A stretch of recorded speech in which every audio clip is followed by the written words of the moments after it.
Hey, it's Leigh Martinuzzi here with your latest Sunshine Coast property market update. Prices are still rising across the country, but there's more to the story than just growth. In July, national home values climbed another 0.6%, marking 6 straight months of growth.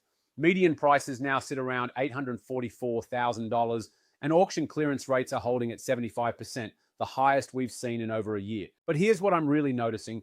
Affordable markets like Darwin and Perth are leading the charge, while pricier cities like Melbourne and Hobart are slowing. It all comes back to affordability and the massive shortage of listings.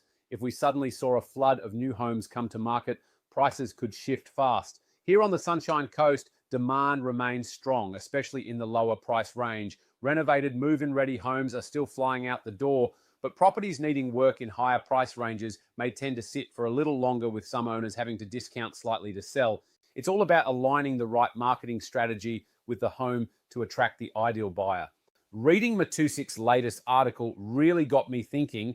After spending time earlier this year in walkable cities like Barcelona, I truly believe we need better local planning. Imagine if the Sunshine Coast offered that same walkability, safety, and sense of community without losing our coastal charm. So, what does all this mean for your property plans? Whether you're buying, selling, or just watching the market, I break it all down in this week's blog post at martinuzzi.com.au.